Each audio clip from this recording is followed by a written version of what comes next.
The sound of laughter and crystal glasses filled the golden dining hall until a single voice shattered everything, sharp, proud, and cutting through the music like a blade. "Don't talk to my son!"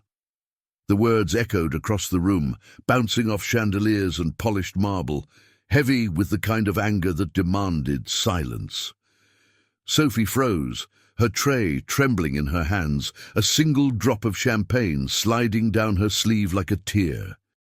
Around her, a sea of elegant faces turned, eyes gleaming with curiosity, pity, and something colder, the cruel excitement of those watching someone fall. The air smelled of roasted chestnuts, perfume, and judgment. Sophie's throat tightened, her heart pounding against the red fabric of her uniform, as if begging to break free. She wanted to explain, to tell him that she was only being kind, that the boy had looked lost. But her voice would not come.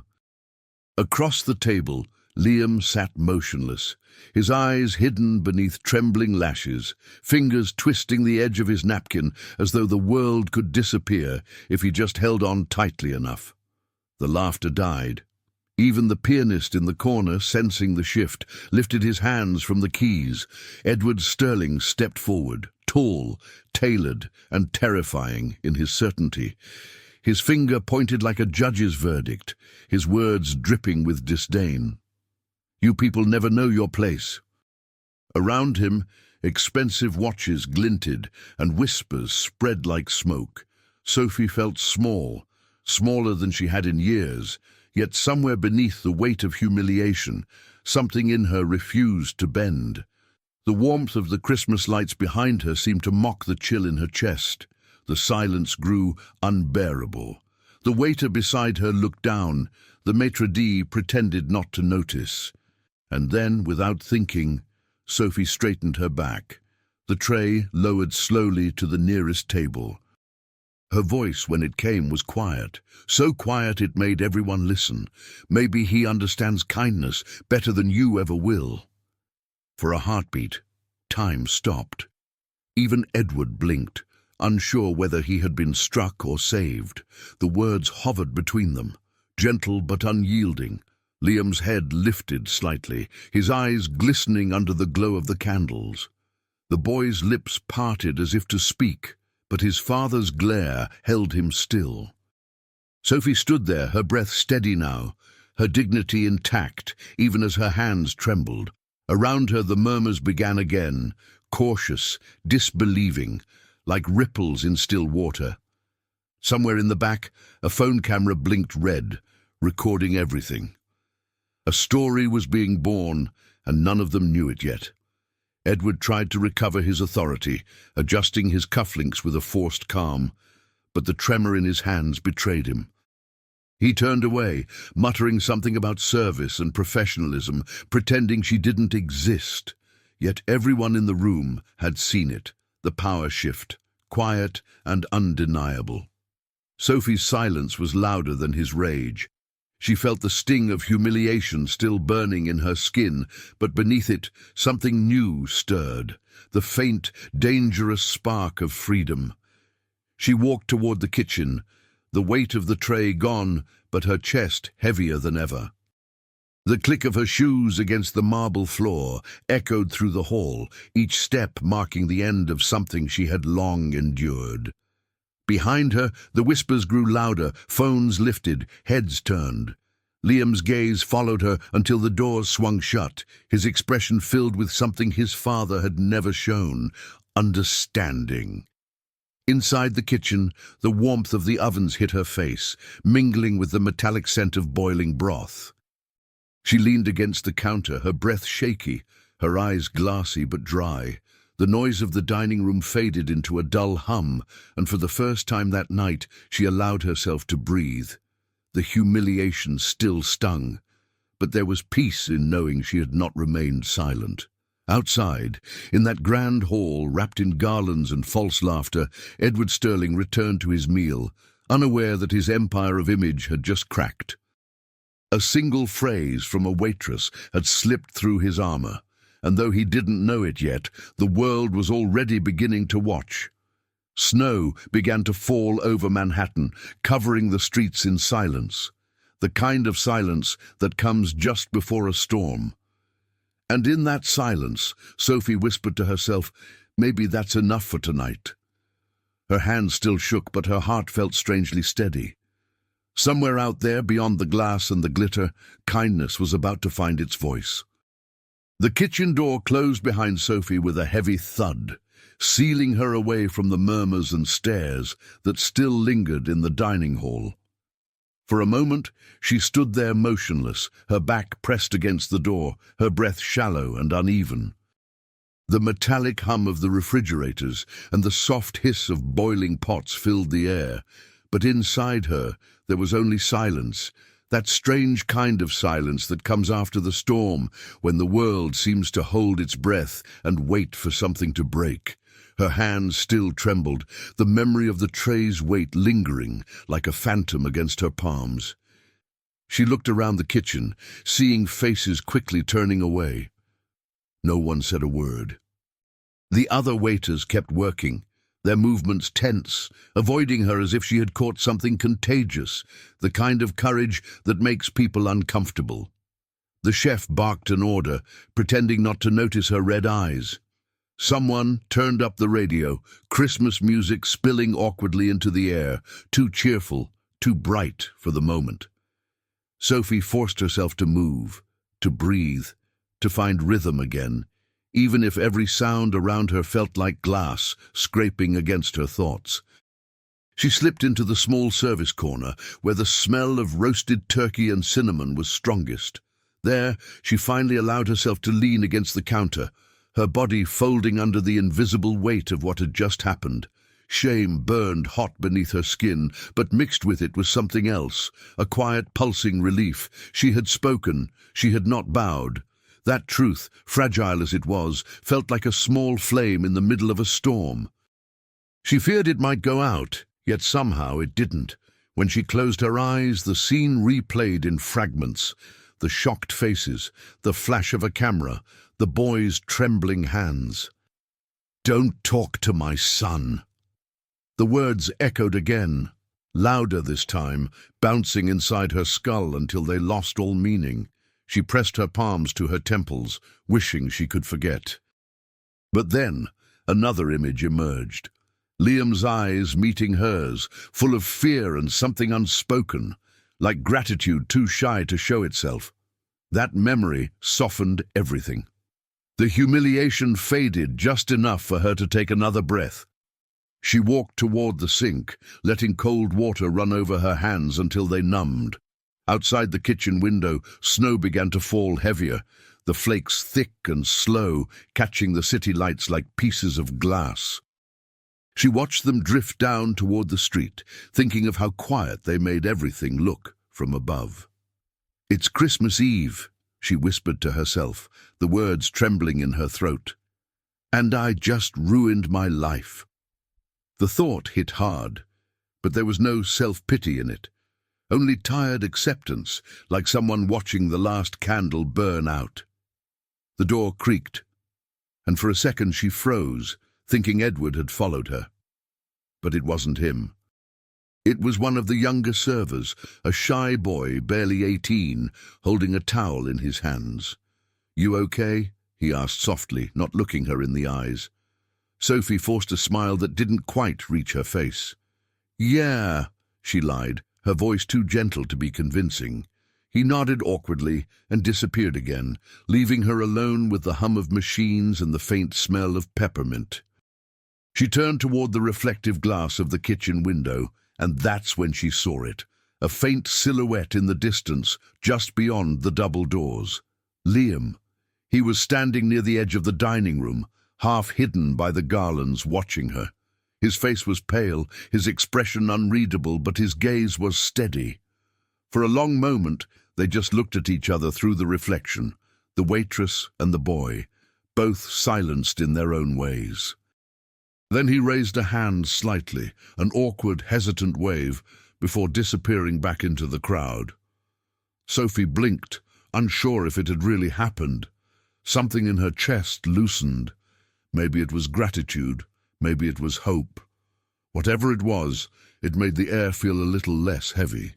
She dried her hands and straightened her apron, forcing her shoulders back.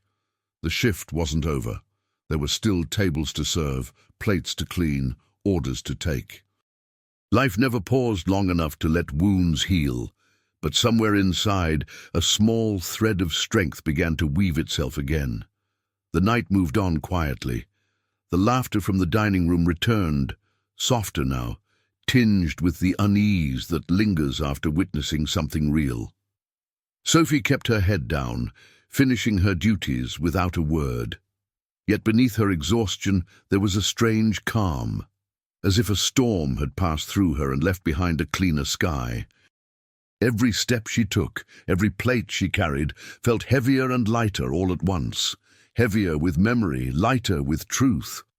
And when the restaurant finally emptied, leaving only the faint hum of music and the distant sound of snow against the windows, Sophie stood by the door for a moment before stepping outside.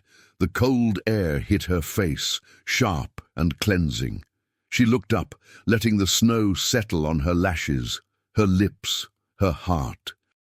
Somewhere far above the city, church bells began to ring, soft and distant.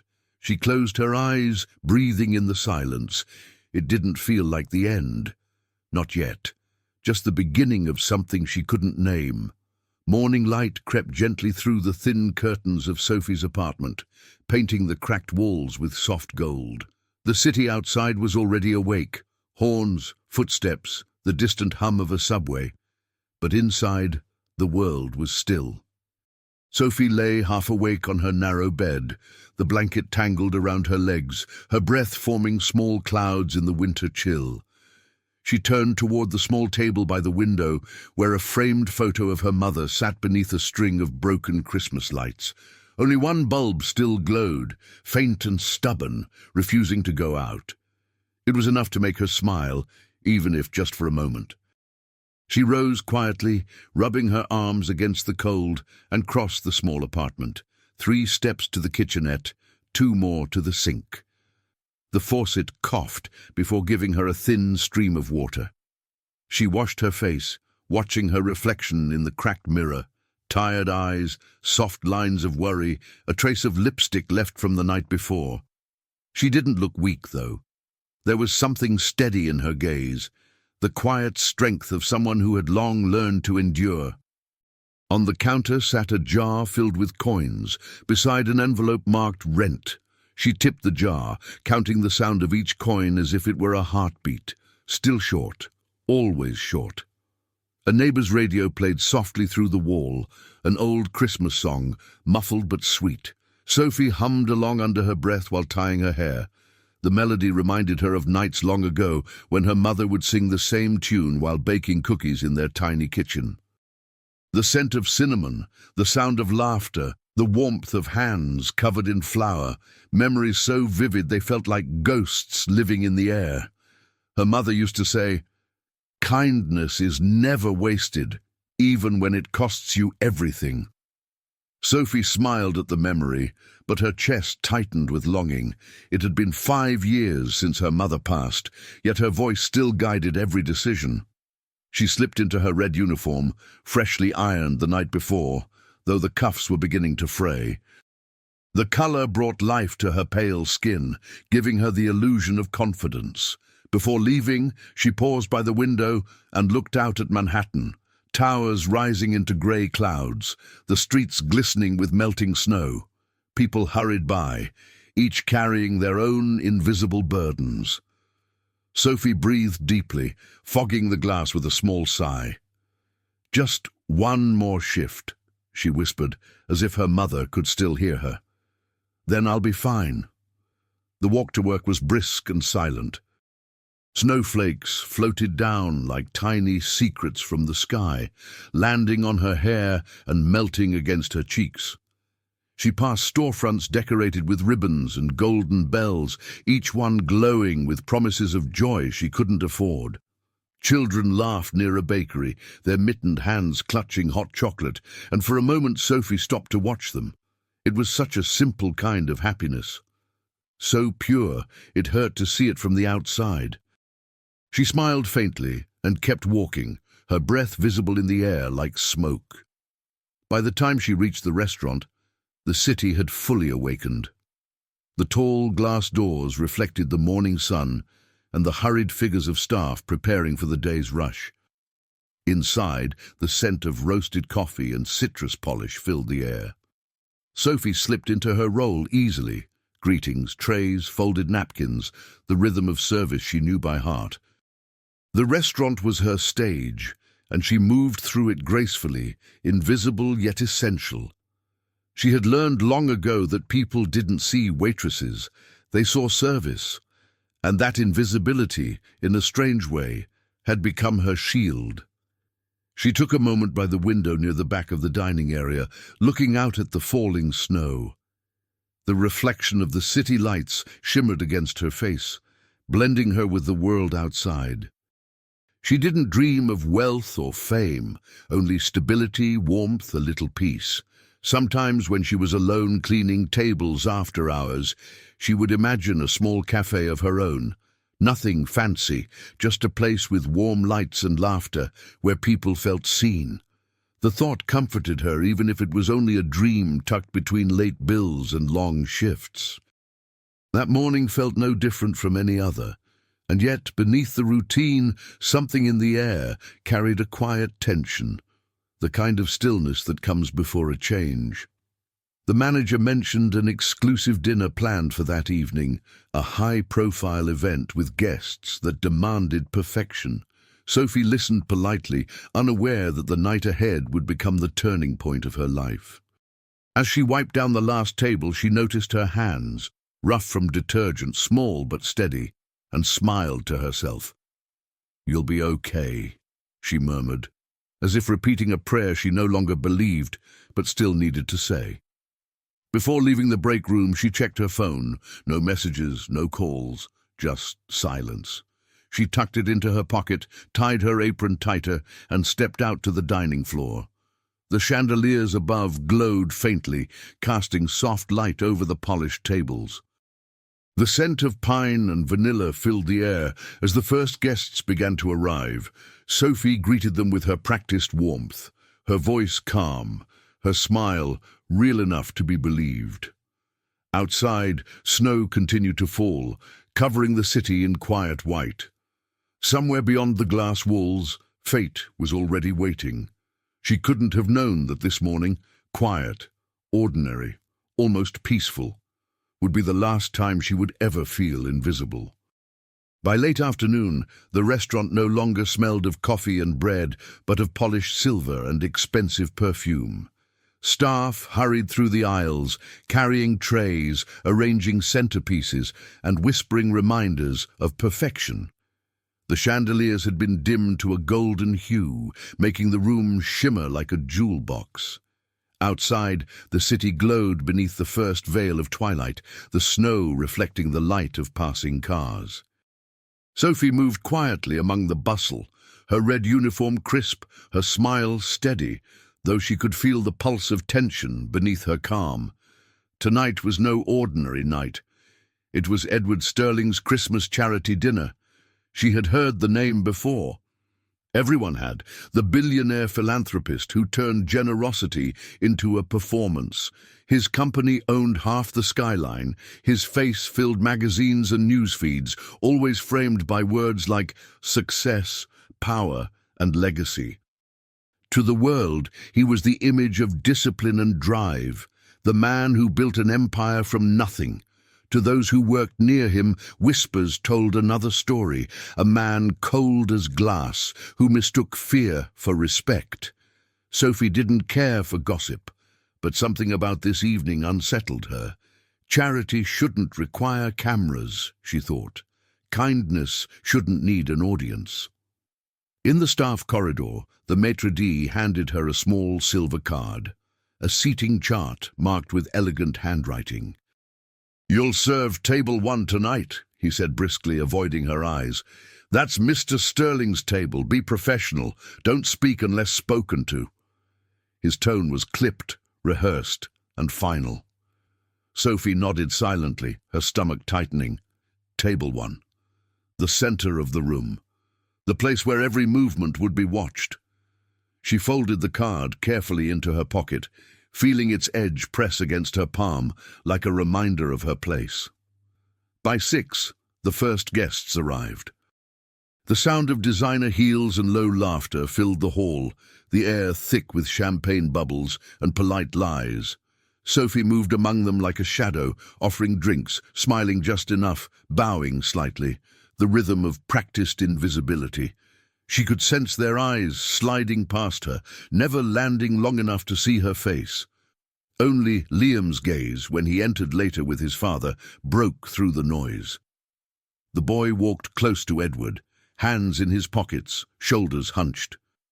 He looked at the floor, more than at the people around him, as if the world was too loud to bear. Edward Sterling entered like a man who owned the oxygen in the room. His presence silenced conversations. His voice was smooth, his smile deliberate, his handshake brief but commanding. Cameras followed him discreetly, documenting every gesture, every laugh. Sophie observed from the edge of the floor, her tray balanced perfectly, her eyes lowered. When he passed near her, she caught the faint scent of cedar and cologne, controlled, expensive, distant. For a moment, she wondered what kind of man could build so much and still carry such emptiness in his eyes. Then she reminded herself, it wasn't her place to wonder. The dinner unfolded with mechanical precision. Waiters glided like clockwork.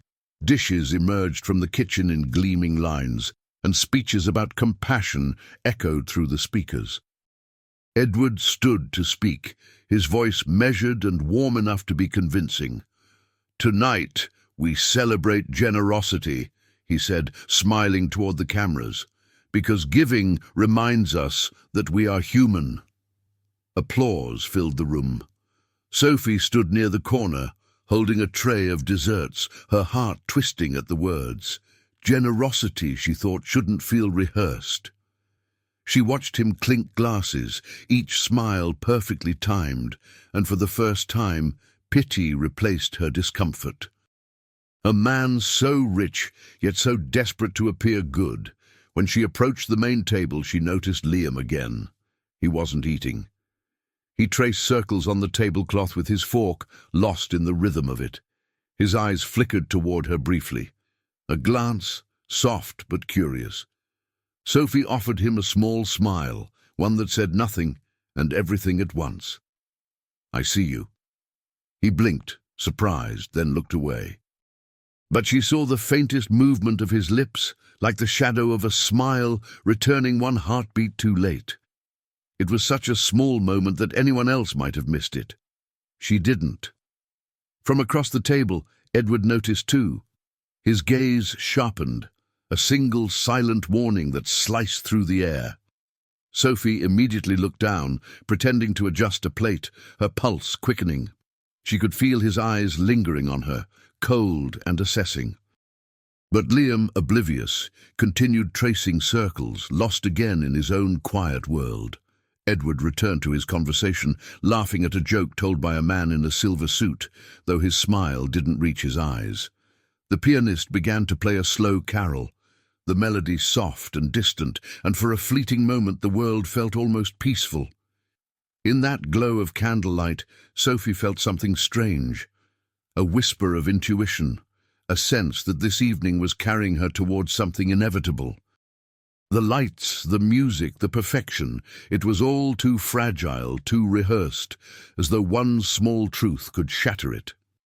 She adjusted her tray, took a deep breath, and turned toward the kitchen, unaware that the next time she would return to that table, her life would never be the same.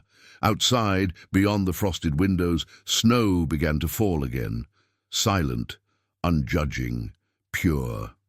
The dinner had settled into its rhythm, crystal clinking, low laughter, the hum of wealth dressed as generosity. Sophie moved through the golden light like a whisper, her red uniform cutting a gentle line through the sea of dark suits and sequined gowns. Each time she passed the main table, she felt the gravity of Edward Sterling's presence pulling the air tighter. His laughter was smooth, practiced, the kind that never reached the soul. But it wasn't his voice that drew her attention.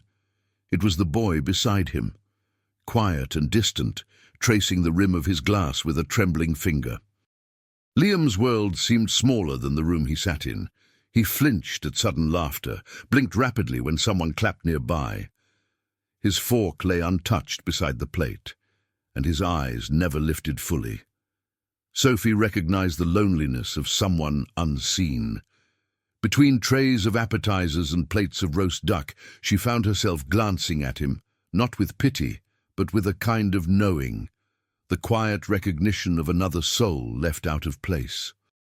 She waited for a moment when Edward turned away, then approached slowly, her steps light as breath.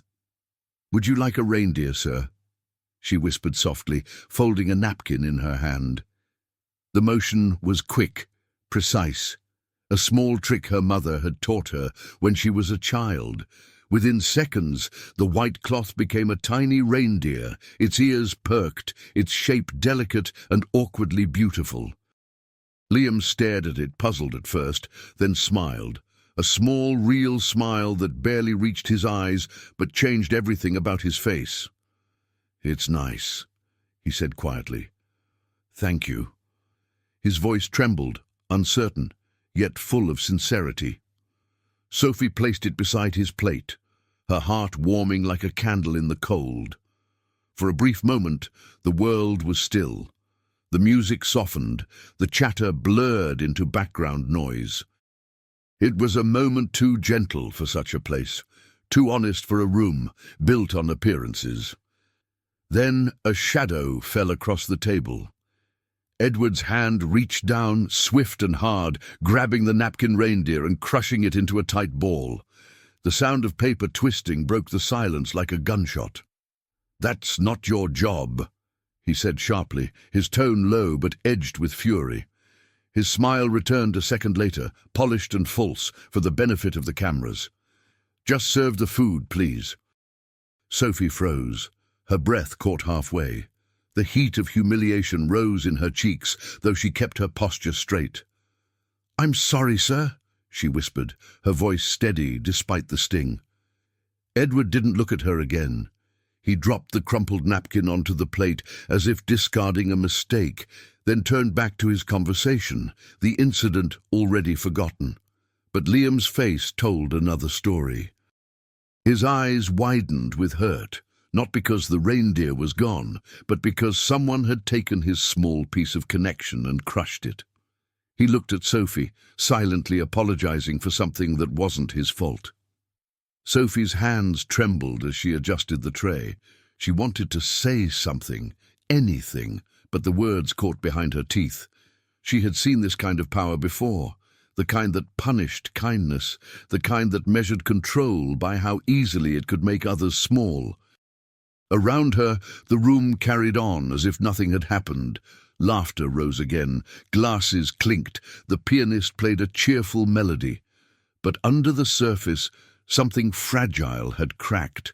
The reindeer lay between them like a symbol of everything broken in that glittering room.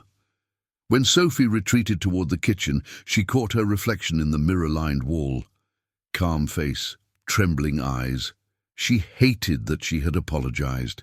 She hated that it was expected. As she pushed open the door, she heard Liam's voice, soft but clear enough to reach her. She was just being nice. It was barely a whisper, but it echoed like thunder in her chest. Edward's response was colder than the snow outside. "You don't need her kindness, Liam. You have everything you need." The lie hung heavy in the air, too heavy to breathe. Back in the kitchen, Sophie placed the tray on the counter and steadied herself. Around her, life continued. Orders shouted, dishes clattering, the orchestra of labor beneath the luxury upstairs. But inside her, something shifted. It wasn't anger, not yet. It was disappointment, a quiet ache for the boy, for herself, for a world that rewarded cruelty with applause. She looked down at her hands, still trembling slightly, and realized that even small acts of compassion had their price. Through the crack of the kitchen door, she caught one last glimpse of the dining hall. Edward's smile, perfect for the cameras, Liam's hands folded tightly in his lap, hiding the empty space where a napkin reindeer once stood. And somewhere inside Sophie's heart, a spark was born, not of rebellion, but of quiet defiance. A simple truth whispered through her thoughts. Some people mistake power for strength, but real strength is the courage to stay kind. Outside, the snow kept falling, soft and endless, as if the sky itself wished to cover the cruelty of the world below. The night grew thicker, the air heavy with perfume and polished words. The restaurant, once alive with chatter, now pulsed with a strange kind of tension, the forced joy of people pretending to care. Chandeliers glittered like frozen stars above the tables, their light too perfect to be real. Every detail shimmered under the illusion of generosity. Champagne towers, golden menus, and a stage waiting for speeches no one would remember. Sophie moved among it all like a quiet ghost, carrying plates and listening to the hollow rhythm of laughter that never reached the heart. Edward Sterling stood at the center of it, a figure carved from confidence. His suit gleamed, his posture flawless, his smile deliberate, the kind of smile that exists only for cameras. Every gesture, every word, every toast was a performance. "Hope," he said into the microphone, his voice rich and composed. "Hope is what keeps us human." The guests applauded, their rings flashing in the light. Sophie stood near the back, tray in hand, watching a man speak of humanity while treating it like a prop. Each word felt rehearsed, too smooth, too practiced to be true. She looked at Liam, seated beside him, his eyes distant, lost somewhere beyond the chandeliers. He clapped along because everyone did, his small hands moving out of rhythm.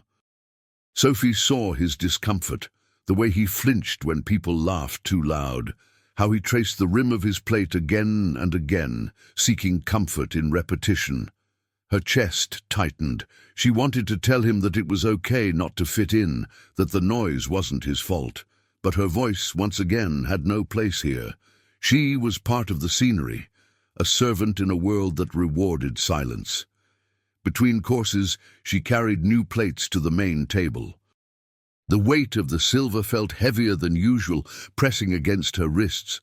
"Careful," the maitre d' whispered as she passed. "This table is the reason you have a job tonight." His tone was kind, but his eyes carried warning. Sophie nodded quietly, but the words stung. The reason she had a job, not her effort, not her skill, but his power. The thought stayed with her like a bitter taste she couldn't wash away. Edward was speaking again, this time to a group of journalists near the stage. His laughter was sharp, his charm effortless. "True charity," he said, "is giving without expecting recognition, though it's nice when people notice." The crowd laughed obediently. Sophie turned away before her face betrayed her thoughts. In that moment, she understood why the night felt wrong. This wasn't generosity, it was theatre. And Edward Sterling was both actor and audience, applauding himself in a mirror made of wealth. She returned to the kitchen briefly, seeking air that wasn't perfumed with pretense. The scent of roasted garlic and pine filled the space, grounding her in something real. A fellow waitress stood nearby, folding napkins. "You okay?" she asked quietly. Sophie nodded. "Just tired," she said, but they both knew it meant more. Through the small window in the door, she could see Edward's reflection, standing tall, raising another glass, his voice commanding the room. Pride wrapped around him like armor, polished and unbreakable, but empty beneath the shine. When she stepped back into the dining hall, the light seemed harsher, the applause louder. Her body moved through the motions, plates, smiles, bows, yet her mind drifted elsewhere. She thought of her mother's words, "Kindness is never wasted," but here, kindness felt like weakness, something the rich could crush without consequence. Still, she couldn't let it go. Somewhere deep inside, that belief was the only thing keeping her from disappearing completely. As dessert was served, the energy shifted again.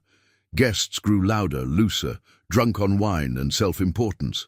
Someone toasted Edward's vision, another praised his heart. He accepted every compliment with the humility of a man certain of his greatness. Sophie watched, expression calm but eyes sharp. She saw the cracks, the subtle irritation when his son wouldn't meet his gaze, the twitch in his jaw when the cameras turned away.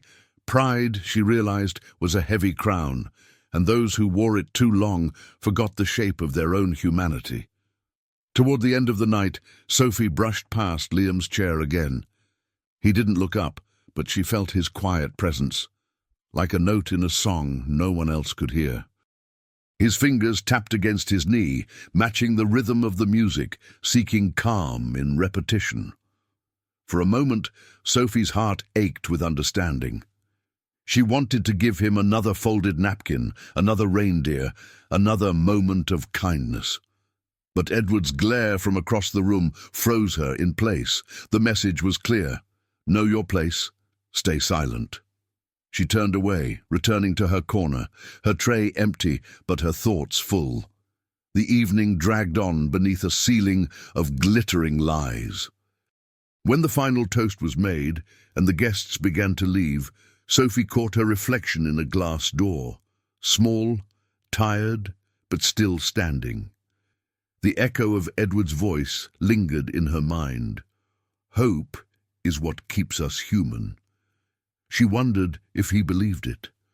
And as the lights dimmed and the last laugh faded, she realized that hope, for her, wasn't something you spoke about. It was something you quietly held on to, even when the world tried to take it away. The night had reached that strange hour when laughter sounds like glass breaking and every smile hides exhaustion. The charity dinner was nearly over. The air was thick with wine, perfume, and lies that glimmered like the chandeliers above. Sophie carried the last tray of the evening, small desserts dusted with gold flakes, and moved silently between the tables. Her hands were steady, but her heart beat too fast. She wanted the night to end. She wanted to go home, to breathe air that didn't smell of pride. At the main table, Edward Sterling was finishing his final toast. His voice filled the room, smooth as velvet, hollow as a shell. "To generosity," he declared, raising his glass, "to the beauty of giving back." The crowd applauded, cameras flashing in bursts of artificial light. He basked in it, the applause, the attention, the illusion of grace. But beside him, Liam sat motionless, his shoulders tense, his eyes fixed on the untouched dessert before him. The noise around him was too much, too loud, too bright, too false. Sophie noticed the boy's small movements, the way his fingers pressed into his palms, the way his breathing quickened. Instinctively, she stepped closer, lowering her voice. "Would you like some water, sweetheart?" she asked gently, her tone calm, the kind used to anchor someone on the edge of panic. For a heartbeat, Liam looked at her, and something softened in his expression. Recognition, relief. He nodded faintly, whispering, "Please." She poured the water with steady hands and set the glass before him. A simple kindness, a small act of peace. And then the world broke. Edward turned sharply, his chair scraping the marble floor. "What are you doing?" he snapped, his voice slicing through the music.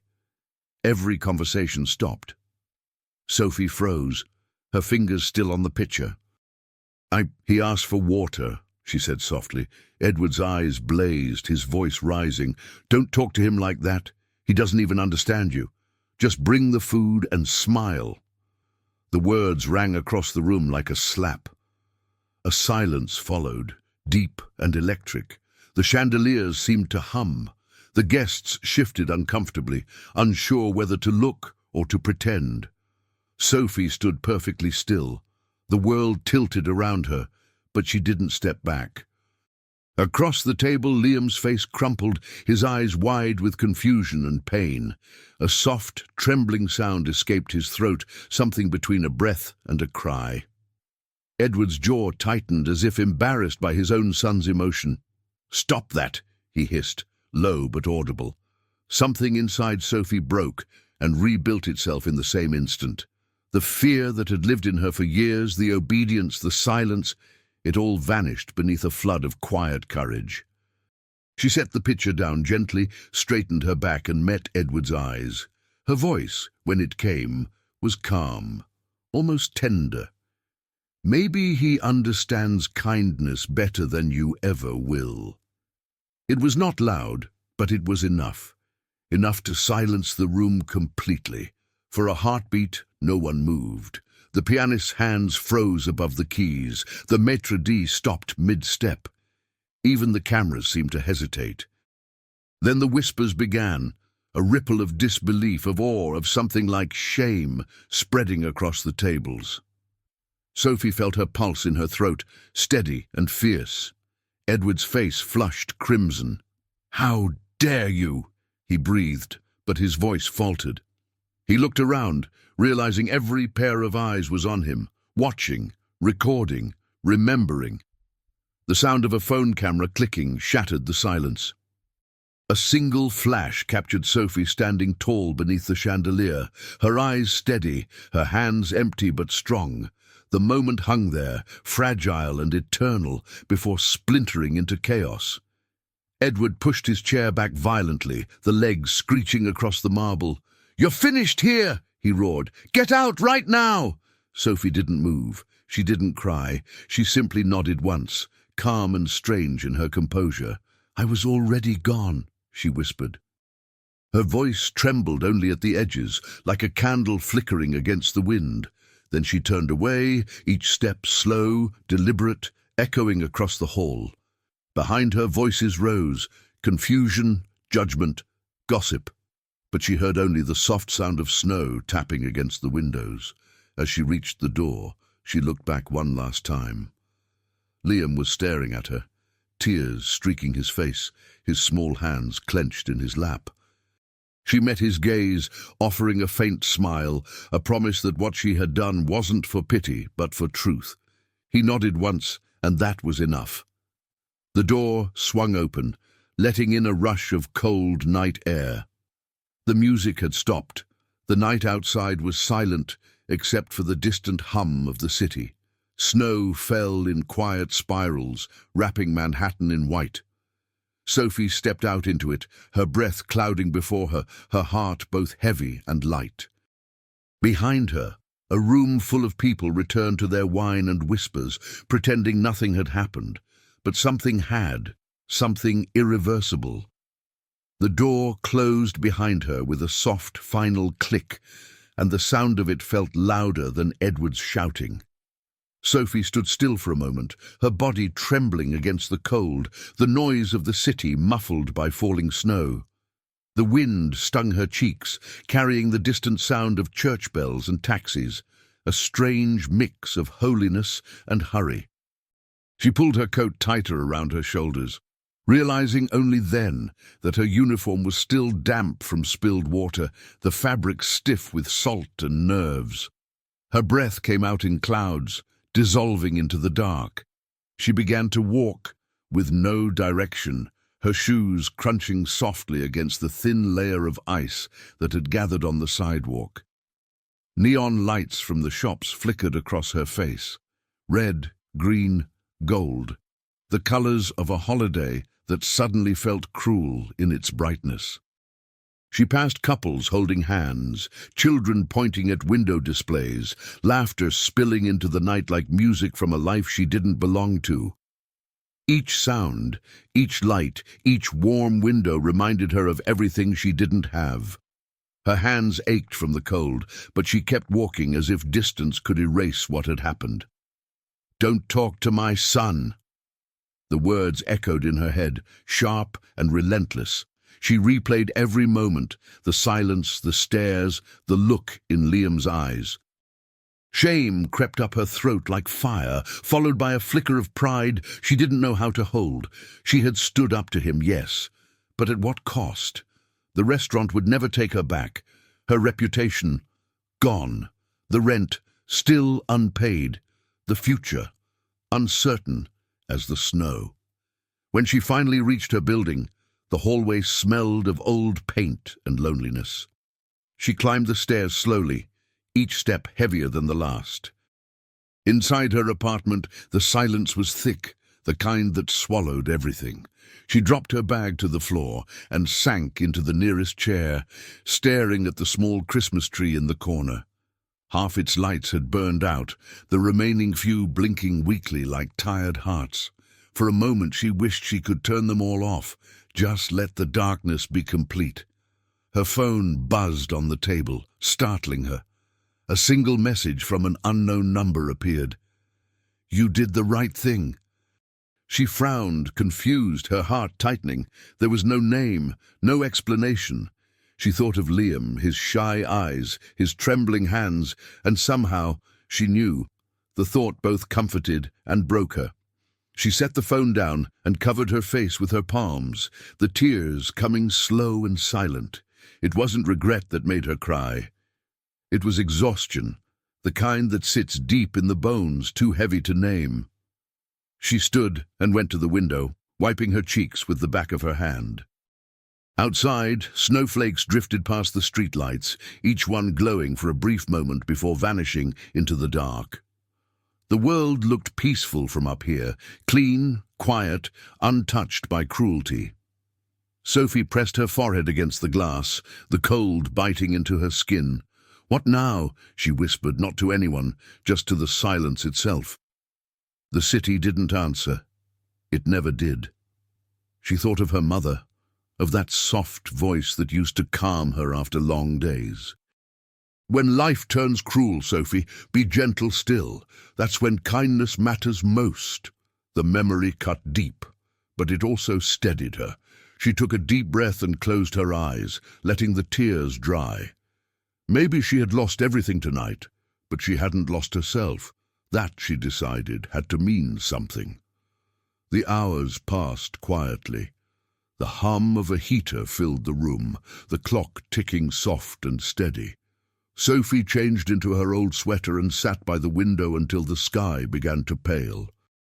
She thought of the boy, of Liam, and hoped he was safe, that someone had told him she wasn't angry, that kindness wasn't a mistake.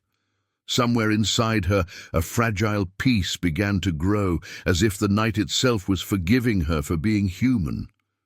When the first light of dawn touched the city, the snow had stopped. The streets below were blanketed in white, untouched and pure, like a new beginning waiting for footsteps. Sophie watched the sunrise in silence, her eyes tired but calm. For the first time in a long while, she whispered a prayer, not for success or rescue, but simply for strength, just enough to face the morning. And as she sat there, the soft chime of her phone broke the stillness again. A single sound, faint but persistent. She turned toward it slowly, unsure whether to reach for it. Somewhere, a small vibration hummed like a heartbeat, carrying a promise that something was about to change. The morning light crept across Sophie's apartment like a hesitant visitor, brushing against the floorboards, warming the air little by little. She stirred awake on the couch, still wrapped in the same wool blanket she had pulled over herself during the night. For a few seconds her mind was blank, no voices, no faces, no echoes of the restaurant, just the soft hum of the city waking beneath her window. But then the memories came flooding back. The shouting, the silence, the snow. Her stomach tightened as she sat up, bracing for another day of uncertainty. Her phone vibrated again on the table, persistent and rhythmic, like a pulse. She hesitated before reaching for it, afraid of bad news, a message from the manager, a demand for apology, or worse, a termination notice. But when she unlocked the screen, her breath caught. Dozens of notifications flooded the display. Texts, emails, missed calls, and hundreds of messages from strangers. Confused, she opened one at random. "You're incredible."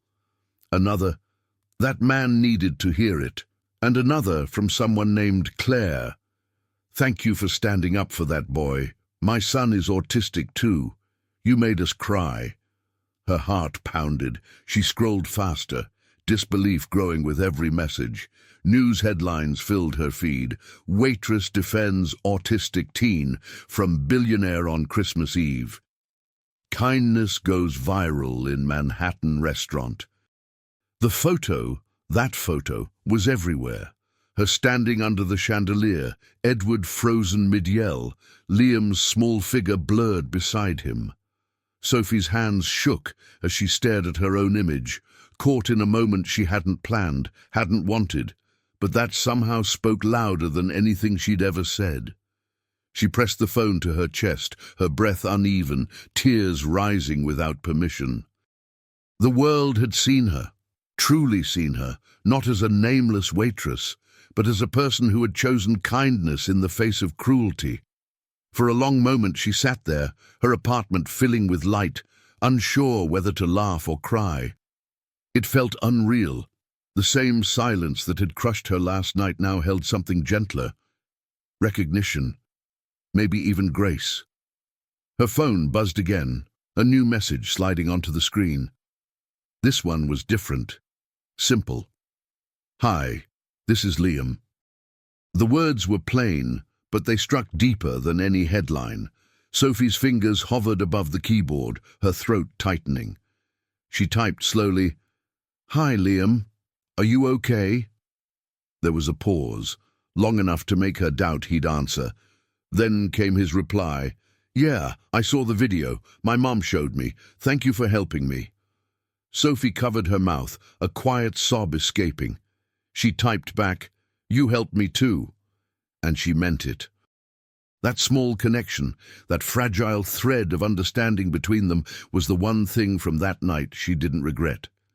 The noise of the world faded as she stared at those simple messages, the kind that didn't demand, didn't pretend, only spoke truth. Hours passed in a blur. Reporters called, local stations emailed, people wanted interviews.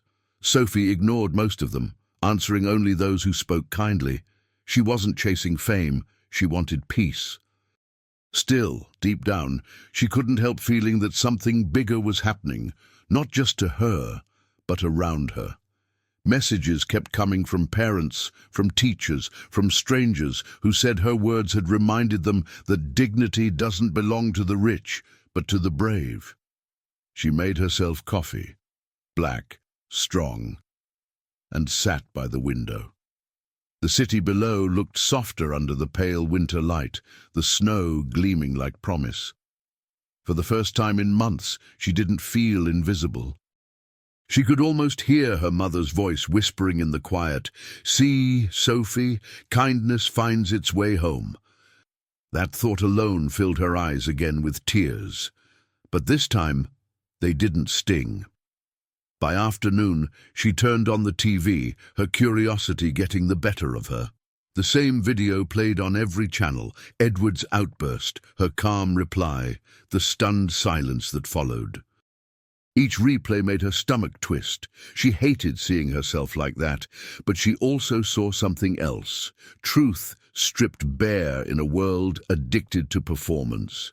The anchors called it a Christmas miracle of courage. She didn't feel like a miracle, just a woman who'd spoken when silence became unbearable. As the day faded into gold, Sophie opened her window and leaned out slightly, breathing the cold air. The streets below were alive with voices, people moving through the snow as if the world hadn't paused at all. Somewhere, bells were ringing again. She smiled faintly, whispering, "Maybe this is what hope looks like." Not loud, not grand, just quiet, patient, and real. Her phone buzzed one last time that night. A new message appeared from an unknown number. "This is Liam's mother. He'd like to see you." Sophie stared at the screen, her heart skipping. Outside, the snow began to fall again, light and endless, the world softening under its weight. For the first time in a long while, Sophie felt the future open. Not certain, not safe, but full of possibility. And in that fragile, beautiful moment, she whispered to herself, "It's not over yet." Morning light spilled across Manhattan like a confession, illuminating everything that had been hidden the night before. Newspapers on street corners carried Sophie's photograph beside headlines that burned with irony. Billionaire's outburst at charity dinner sparks backlash. Waitress teaches a lesson in kindness. For the first time in his life, Edward Sterling's face was not accompanied by praise, but by shame. The story had taken flight overnight, faster than wealth, faster than control, spreading through every screen and whisper in the city. Inside his glass-walled penthouse, Edward sat in silence, his reflection fractured across the morning window. He hadn't slept. His phone buzzed endlessly, advisors, journalists, investors. Each message was another blow.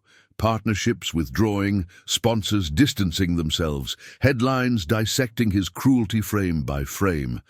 He had built an empire on image, and now the image was gone. Only the man remained, stripped, human, frightened. The echo of his own voice haunted him. "He doesn't even understand you." The words that once felt powerful now rang hollow, cruel, and foreign, as though someone else had spoken them. Down in the same city, Sophie walked through the soft grey light with her scarf pulled close. The air was biting, but for once it didn't feel hostile. As she passed newsstands, she saw her name printed beneath phrases like "A Waitress's Courage" and "A Moment of Christmas Grace." Each headline made her blush. She didn't feel like a symbol. She was still the same woman, still owing rent, still tired, still trying to make sense of what had happened. But something inside her had shifted. Strangers smiled at her now. A cab driver offered her a free ride. Even the city, so often indifferent, seemed to nod in quiet respect. Her phone vibrated again, the same number from the night before.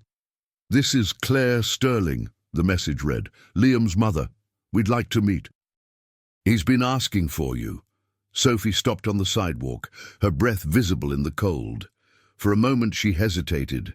The name Sterling still carried the weight of the man who had humiliated her. But Liam's eyes, soft, honest, lost, rose in her memory, and the decision came naturally. She typed back, "Yes, I'd like that." While she prepared to meet them, the city continued to turn against Edward. On television, former employees spoke of his temper, his obsession with control, his hollow charity events. Financial analysts debated the fall of his empire, and social media burned with moral lessons disguised as opinions. The proud man who had ruled through fear was now a symbol of everything people despised about wealth without compassion. But beneath the noise, behind the closed doors of his office, Edward sat alone, staring at a single frozen frame of the viral video. Sophie's calm defiance, his son's silent pain. It was not the waitress's words that haunted him most. It was the way his son had looked at her, with trust he had never earned. That afternoon, Sophie entered a small cafe near Central Park, chosen by Liam's mother for its quiet charm. The bell above the door chimed softly. Inside, the air was warm, scented with vanilla and roasted coffee. She spotted them immediately. Claire, graceful and kind-eyed, and Liam, half hidden behind a mug of cocoa, his shoulders hunched but his gaze brightening when he saw her. Sophie smiled gently and approached. "Hi," she said softly. Liam's lips curved in a shy smile. "Hi," he echoed, voice low but sure. It was the first time she'd heard it outside the chaos of the restaurant, and the sound filled her with warmth. Claire extended a hand. "I wanted to thank you," she said, her voice steady but full of emotion. "What you did that night, no one had ever defended him like that. Not even me, not in front of Edward." Sophie shook her head. "I didn't do it to be brave. I just couldn't stay silent." Claire's eyes glistened. "That's exactly what bravery is." They sat together for hours, the conversation weaving between laughter and sadness. Claire spoke of her marriage, the years of trying to make Edward see gentleness as strength, not weakness. She spoke of Liam's struggles at school, his quiet world of patterns and numbers, his rare smiles. Sophie listened, heart heavy but grateful to be there, to be part of something real again. Liam showed her a small sketchbook filled with drawings, mostly buildings, shapes, but one caught her eye. A woman in a red uniform holding a folded reindeer. He had drawn her. Outside, snow began to fall again, soft and forgiving. The city blurred behind the window like a painting of grace after storm. Claire placed her hand over Sophie's. "He hasn't stopped talking about you," she said gently.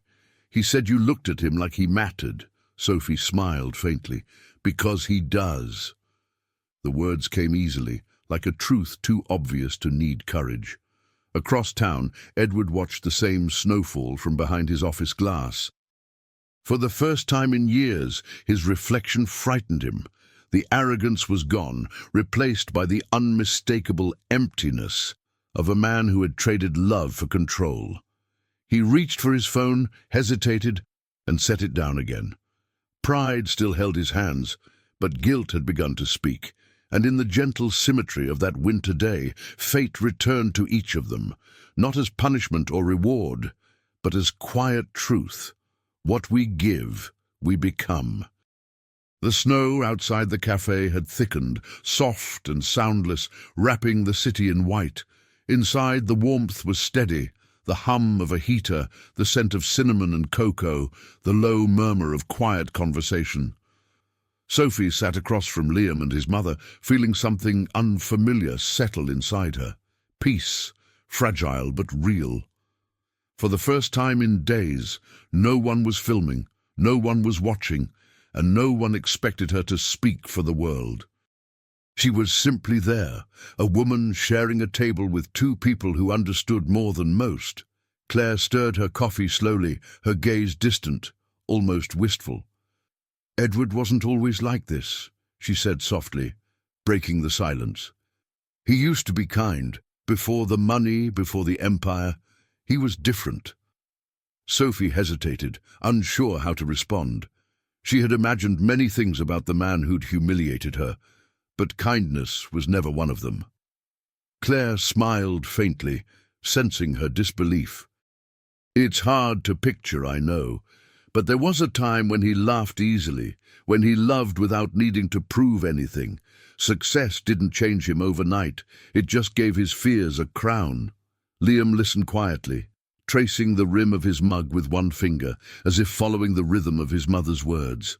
Claire continued, her voice low but steady. "When Liam was born, everything shifted.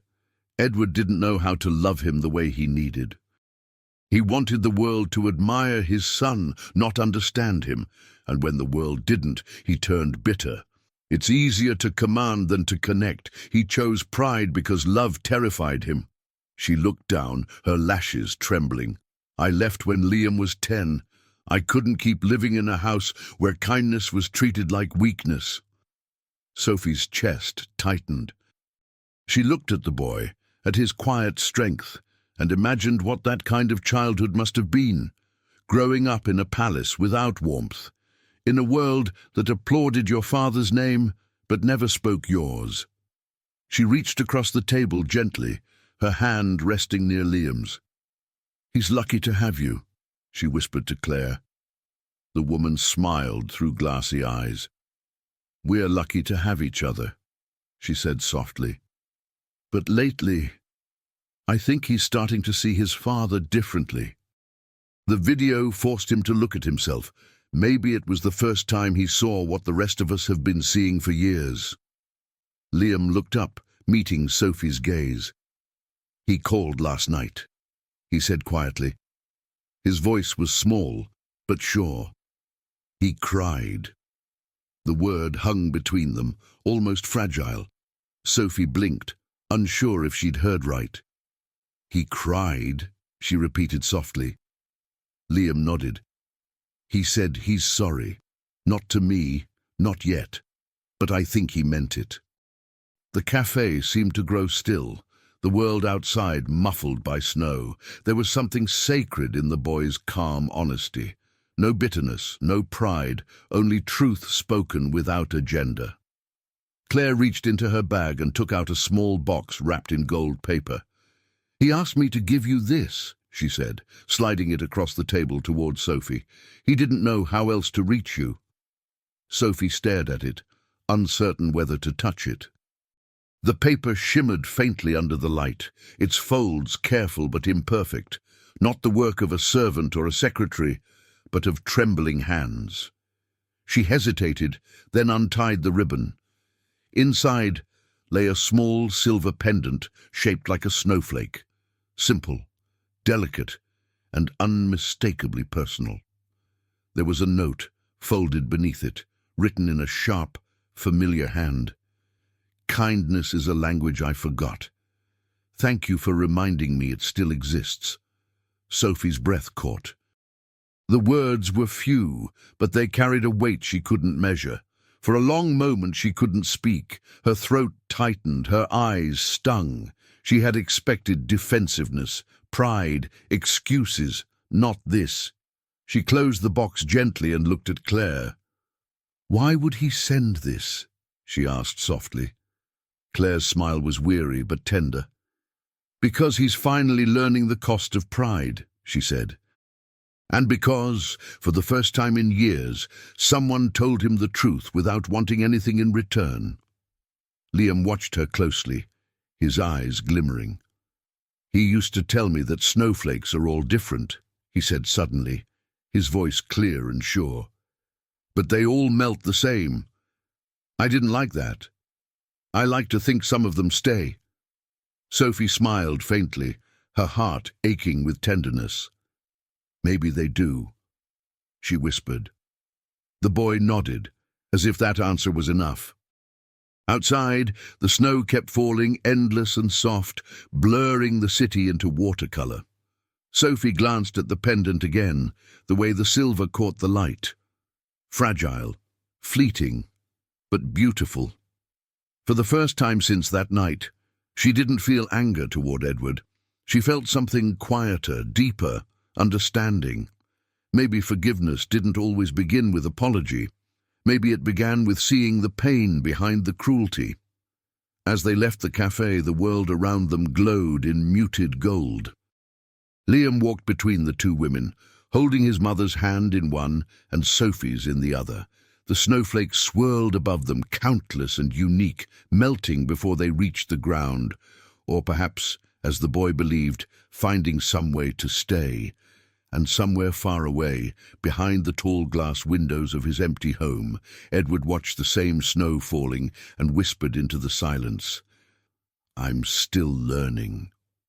The snow had stopped falling by the time Sophie reached the community center again. The world outside was washed in pale light, that quiet brightness that comes after a storm. Inside, the air was warm and familiar, the smell of cocoa, the soft hum of old radiators, the faint sound of children laughing somewhere down the hall. She had come to help with the preparations for the neighborhood dinner, just as Claire had invited her to. But even as she arranged plates and folded napkins, she felt something different in the air, a stillness that carried warning. Claire was by the window, speaking quietly to one of the volunteers. Liam sat at a nearby table, focused on his sketchbook, the faint scratching of pencil filling Thessalon's. Sophie smiled as she approached him. "What are you drawing today?" she asked softly. He looked up, his eyes shining. "Snow," he said simply. "But I'm trying to draw how it sounds, not how it looks." Sophie tilted her head, smiling. "And how does it sound?" The boy thought for a moment. "Like forgiveness," he whispered.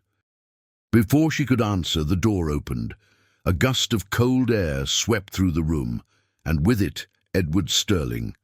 He looked nothing like the man from the photographs or the screens. The sharp edges of power were gone.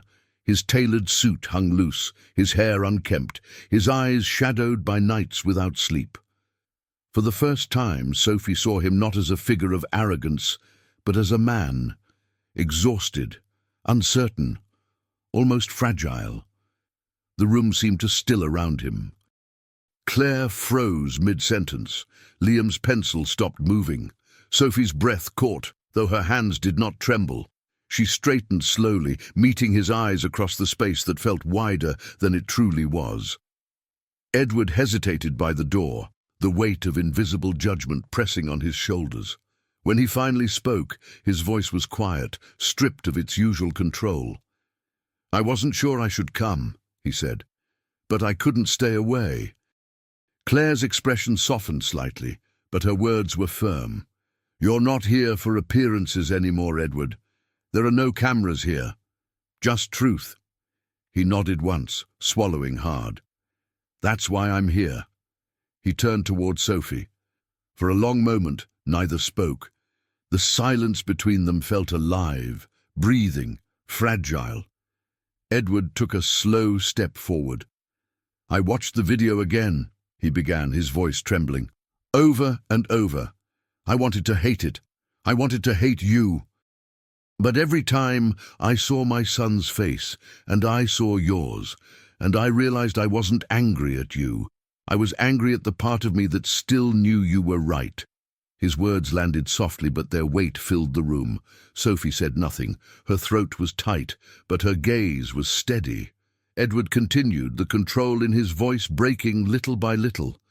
"I spent years convincing myself that pride was strength, that success made me a better man. But the truth is, it just made me smaller. I built walls so high I couldn't even see my own son anymore." He turned to Liam, his voice cracking. "I'm sorry, son. I don't expect you to forgive me, but I needed you to hear it." Liam looked up from his sketchbook, silent for a long time. Then, softly, he said, "You hurt people because you were afraid." The simplicity of it stunned Edward. He nodded, tears welling in his eyes. "Yes," he whispered. "I was afraid of being less than perfect, of not being enough." The boy's voice trembled but did not waver. "You don't have to be perfect. You just have to be real." Claire covered her mouth, holding back tears. Sophie watched, her own heart tightening in her chest. She had imagined this moment differently, maybe with anger, maybe with satisfaction, but standing there she felt none of that, only compassion. She stepped closer, her tone gentle. "People make mistakes, Mr. Sterling, but sometimes the hardest apology isn't the one you give to others. It's the one you owe to yourself." Edward turned to her then, his eyes red, his pride gone. "You said something that night," he whispered, "that maybe my son understands kindness better than I ever will. You were right, but I want to learn, if there's still time." Sophie studied him for a moment, then nodded. "There's always time, but it begins when you stop speaking and start listening." For a long while, none of them moved. The only sound was the faint ticking of a clock on the wall, marking each second as something new. Then Liam stood, hesitated, and took a slow step toward his father. Edward bent slightly, uncertain, his hands trembling. The boy extended his drawing, a simple sketch of 3 figures standing in falling snow. "I made this," he said quietly. Edward looked at it, his breath catching. "It's beautiful," he whispered. And in that still moment, no speeches, no applause, no cameras, something in the room shifted, not forgiveness, not yet, but the first fragile bridge toward it. Sophie turned toward the window, watching as the sky darkened into evening once more. Snow began to fall again, soft and soundless. And for the first time, it didn't feel like an ending. It felt like grace. The evening light filtered through the frosted windows of the community centre, painting the room in gold and grey. Time seemed to slow, as if the world itself were afraid to interrupt what was unfolding. Edward still stood before his son, holding the fragile drawing in his trembling hands. Liam watched him silently, his expression unreadable, not angry, not fearful, just searching.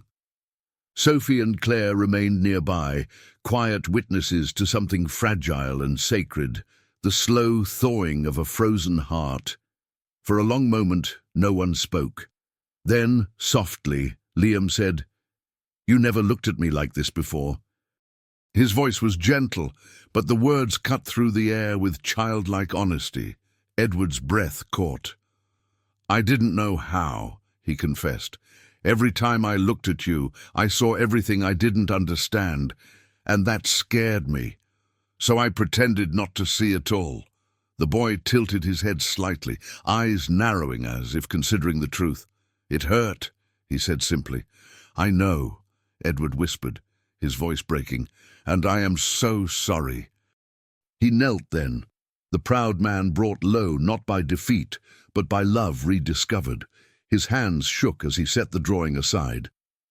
"I don't deserve your forgiveness, Liam," he said, his voice barely more than breath. "But I'm asking for it anyway. Not because I want to forget what I did, but because I want to be someone you can trust again." Liam hesitated, his eyes darting to Sophie, then back to his father.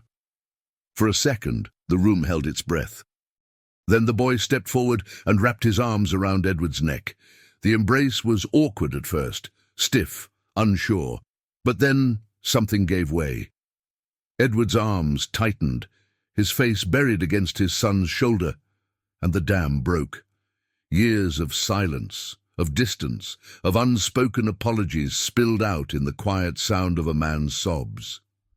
Claire turned away, covering her mouth, tears streaming freely. Sophie stood still, watching the scene with a soft ache blooming in her chest. It wasn't just a father and son reuniting, it was a soul remembering what it meant to love. "I missed you," Liam murmured. Edward's voice was rough. "I missed you more than I knew how to say." The boy pulled back slightly, studying his father's face. The exhaustion, the sincerity, the rawness of regret. "Then don't stop saying it now," he said, simple and pure. Edward laughed through his tears, a sound cracked but real, and nodded. "I won't, I promise." When they finally stood, something invisible had changed. The air felt lighter, freer, as if the room itself had exhaled. Edward turned to Sophie, his eyes red but clear. "You were right that night," he said softly. "Kindness doesn't need to raise its voice. It just needs to stand its ground." Sophie smiled faintly, her voice calm. "And pride doesn't need to shout to be broken," she replied. For the first time he smiled back, not the rehearsed smile of a billionaire, but the quiet, grateful one of a man rediscovering humility. Claire approached, her hand resting gently on Edward's shoulder. "Liam wants us all to have dinner together," she said, her voice trembling but hopeful. "A real Christmas dinner. No photographers, no speeches." Edward nodded, looking at his son. "That sounds perfect." His gaze flickered toward Sophie again. "You'll join us, won't you? I can't imagine that night without you there." Sophie hesitated, a part of her unsure if she belonged in this circle of redemption. But Liam's small voice settled it. "Please," he said, "it won't feel right if you're not there." Outside, snow had begun to fall again, each flake catching the glow of streetlights like tiny lanterns. Sophie looked toward the window, then back at them, at the family being rebuilt before her eyes. "All right," she whispered. "I'll come." And with that, a sense of peace settled around the room, like the first warmth after a long winter. Edward took a deep breath, glancing toward the darkened sky. "I thought success would make me whole," he said quietly, more to himself than anyone. But it only made me hollow. Tonight, I think I finally understand what it means to be rich." Claire smiled softly. "Then maybe we're all richer than we thought." Sophie stood by the window, watching the world outside blur with snow and golden light. Behind her, laughter began to bloom again, hesitant at first, then genuine. The sound of a family learning how to speak to one another again. For the first time in many years, Edward Sterling didn't feel the need to perform. He simply sat beside his son and listened. And for Sophie, who had spent her life serving others without being seen, there was something holy in that sound. She closed her eyes, letting it wash over her. In that moment she understood that justice and mercy weren't opposites. They were two halves of the same truth, the truth that even broken people can choose to be kind again. The following evening, the snow fell thick and quiet, blanketing the city in a calm so pure it felt almost sacred. Sophie walked carefully along the narrow path that led to Claire's small townhouse, the windows glowing with warm light. Through the glass, she could see movement, shadows of laughter, the shape of a Christmas tree, the promise of belonging. For a moment, she hesitated at the gate, her breath misting in the cold. She had been invited as a guest, but part of her still felt like the waitress on the outside, looking in. Then she remembered Liam's small voice. "Please, it won't feel right if you're not there." That memory gave her courage. She smiled softly and knocked. Claire opened the door, her face bright with warmth. "You made it," she said, her tone gentle but full of joy. "Come in, it's freezing." Sophie stepped inside, the heat wrapping around her like an embrace. The air smelled of cinnamon and roasted apples, the kind of scent that lives in memories. In the corner, a modest Christmas tree stood decorated with handmade ornaments, paper stars, strings of popcorn, and right at the top, a folded napkin shaped like a reindeer. Sophie's throat tightened when she saw it. "Liam insisted," Claire said, following her gaze. "He said it had to be there." Liam appeared from the living room wearing a sweater 2 sizes too big and a proud grin. "You came," he said simply, holding up a small plate of cookies. "I helped make them." Sophie laughed softly. "Then they must be perfect." Edward entered soon after, slower, more tentative, carrying a pot of cider that steamed in the golden light. His suit was gone, replaced by a simple sweater, his sleeves rolled, his hair still damp from melted snow. For a moment he stood in the doorway, unsure if he should speak. Then, quietly, he said, "Merry Christmas." Sophie smiled. "Merry Christmas, Mr. Sterling." He shook his head gently. "Edward. Tonight, just Edward." The 4 of them gathered around the table, small, wooden, slightly uneven, but somehow more beautiful than any crystal banquet could ever be. Claire served stew from an old pot, the scent filling the room with comfort. Liam poured cider carefully, his concentration fierce and endearing. The laughter came easily, tentative at first, then growing stronger with every shared glance, every memory told. No one spoke of money or reputation or scandal. The world outside, the noise, the headlines, the judgment, felt miles away. Here, there was only warmth. Sophie found herself watching Edward quietly as he listened to his son speak about his drawings. His posture was softer now, his eyes no longer sharp, but attentive, humble. When Liam described a new sketch he wanted to make, a snowflake that never melted, Edward chuckled softly. "You'll have to show me how," he said. The boy smiled, his whole face lighting up. "Okay," he replied, and that single word felt like a small miracle. They finished dinner slowly, savoring the simple meal as if it were a feast. Afterward, Liam brought out a small gift box, wrapped in paper he had decorated himself. "For you," he said, handing it to Sophie. Inside was a drawing, 3 figures standing under falling snow, with words scrawled in careful handwriting at the bottom. "Kindness never melts." Sophie's eyes filled, her voice catching. "It's beautiful," she whispered. Edward looked at his son, his gaze soft. "He got that from his mother," he said quietly. "And maybe," Claire added, smiling towards Sophie, "from you." The clock struck 9. The lights on the tree flickered softly, casting golden halos around the room. Sophie leaned back, letting the moment sink into her, the laughter, the warmth, the peace that needed no explanation. Edward raised his glass slightly. "To second chances," he said. Claire smiled. "To gentleness." Liam added, "To snowflakes that stay." And Sophie, her heart full, finished softly, "To kindness that finds its way home." They clinked their glasses, the faint sound like a promise sealed in glass. For a long time, no one spoke. The only sound was the whisper of the fireplace and the faint wind outside. Sophie looked at the photo on the wall. Claire, Liam as a child, and a younger Edward, smiling in a way she'd never seen before. Time had changed them, hurt them, separated them, and yet here they were, together again, fragile but whole. Later, when she rose to leave, Claire hugged her tightly. "You gave us back something we didn't know we'd lost," she said. "Thank you." Sophie smiled through tears. "You gave me something too," she whispered. "A place to belong, even just for a night." Edward walked her to the door, his expression quiet. "You reminded me that kindness isn't weakness," he said softly. "It's courage." She nodded.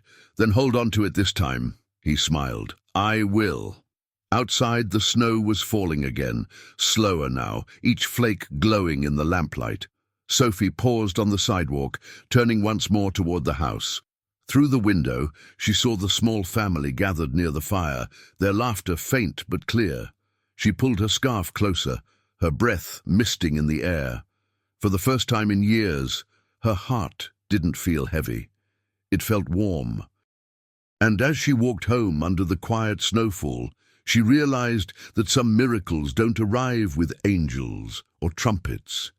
They arrive around a table with the scent of cinnamon and forgiveness in the air. Winter lingered in the city long after the holidays had passed. The streets were still lined with snow, now tinged with grey, and Christmas lights blinked weakly in the cold morning haze. Yet, in a quiet corner of Manhattan, a small coffee shop had begun to fill with warmth again. Sophie stood behind the counter, her hands steady, her smile soft and genuine. The owner, an older woman with kind eyes, had offered her the job after seeing her story online. "People need to be served by someone who still believes in kindness," she had said. Sophie didn't argue. She simply nodded and began again. The days moved gently now. No cameras, no headlines, no noise. Just people, strangers whose faces she began to recognize, whose stories she learned one coffee at a time. Every so often, a customer would pause and look at her twice, as if remembering her from somewhere. She would smile politely, grateful but humble, and continue her work. She no longer needed recognition. She had found something quieter, something steadier. Peace. One afternoon, as snow began to fall again, the doorbell chimed softly. She looked up, and there was Liam, bundled in a navy coat, holding a small paper bag. Behind him stood Edward and Claire, smiling. Sophie's heart lifted. "We thought we'd stop by," Edward said, his tone light but full of meaning. "Liam made you something." The boy stepped forward, handing her the bag. Inside was a cookie shaped like a snowflake, uneven but beautiful. "I remembered what you said," Liam murmured, "about kindness." Sophie smiled, blinking back tears. "And I remembered what you taught me," she replied, "that it never melts." They sat together for a while, sharing coffee and laughter as snow dusted the windows outside. No one mentioned the past. They didn't need to. It lived in their silence, not as pain, but as proof of what they had survived. Edward had changed. He spoke less, listened more, and carried himself without the armor of arrogance. He had sold one of his penthouses and quietly funded a foundation for autistic youth under Liam's name. "No press, no cameras," he told Sophie with a smile. "This time, it's real." And she believed him. When they left, Sophie stayed by the window, watching them disappear into the slow snowfall, a father, a mother, and a son, walking side by side. She pressed her hand lightly against the glass, feeling the faint warmth beneath her palm. Somewhere deep inside, she whispered a small prayer of thanks, for second chances, for courage that looks like compassion, and for the kind of love that doesn't need to be perfect to be real. That night, as the shop lights dimmed and the city quieted, Sophie took out the silver snowflake pendant and placed it beside the photo of her mother on the counter. The lights reflected gently off both, the memory of who she had been and the proof of who she had become. She smiled, whispering softly, "You were right, Mom. Kindness always finds its way home." The snow kept falling, soft and endless, covering the city in a blanket of calm. Somewhere in that vast stillness, lives had been changed, not by wealth or power, but by a single moment of grace. A waitress who stood her ground, a boy who believed in gentleness, a man who remembered how to love. And so, on a quiet winter night, as the world drifted toward another Christmas yet to come, Sophie's story settled into the hearts of those who needed it. A reminder that redemption begins with empathy, and that no act of kindness ever goes unseen. If this story touched your heart, leave a heart in the comments. Tell us what part moved you the most and subscribe to the channel so you don't miss more stories about compassion, forgiveness, and hope. And before you go, click on the story appearing on your screen right now, another tale that will warm your heart and remind you that kindness is the truest form of strength.